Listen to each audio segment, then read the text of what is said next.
Let's assume you've created your data room and you're ready to share with external visitors. To begin, navigate to the Spaces tab on the left side panel and click into your data room. Here you have two options to share your data room, with links or groups. The main difference between the two is, with groups, DocSend will email your visitors on your behalf, whereas with links, you'll need to copy and paste the link and send it yourself. In this video, I'll walk you through how to share using links. If you'd like to learn about group sharing, please see our other tutorial. In the right corner, you'll see the Share button. Once you click Share, you'll be prompted to create a shareable link. First, we'll begin with naming our link. Within this menu, you can then decide which settings you want to enable across your entire data room. You can require visitors to input their email address in order to view the data room. You can allow them to download the files or not. And you can set an expiration date or a passcode.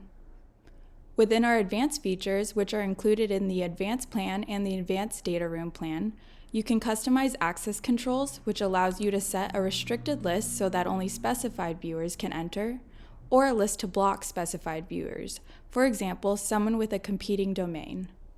Now, if we go back to the Access Controls menu, you can also enable email authentication, which requires the visitor to authenticate their email before entering, as well as adding a watermark across all files in your data room and requiring a non-disclosure agreement to be signed.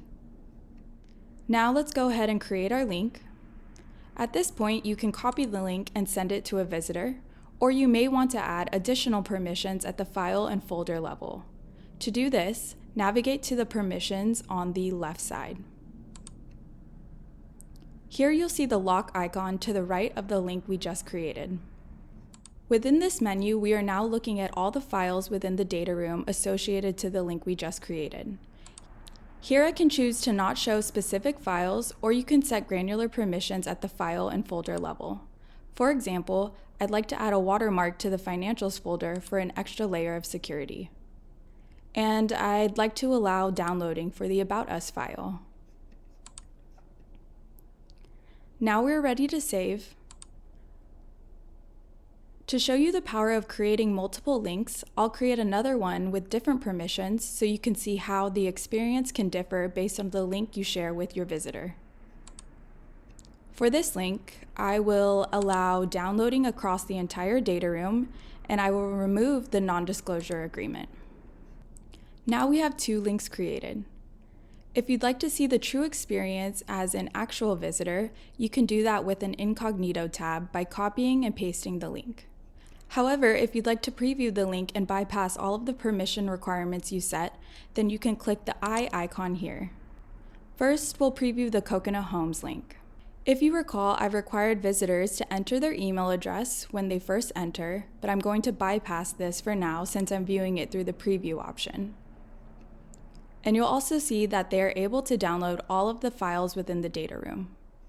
Now let's preview the Money Marks link. For this link, I set more firm permissions. They're required to sign a non-disclosure agreement, which I can bypass since I'm viewing through the preview option. And you'll see that one of the pieces of content isn't included since I hid that from this particular link. But I am allowed to download the About Us file. Here you can see how easy it is to create multiple links, set granular permissions, and share with your visitors. If you'd like to learn how to share by using groups, check out our group sharing tutorial.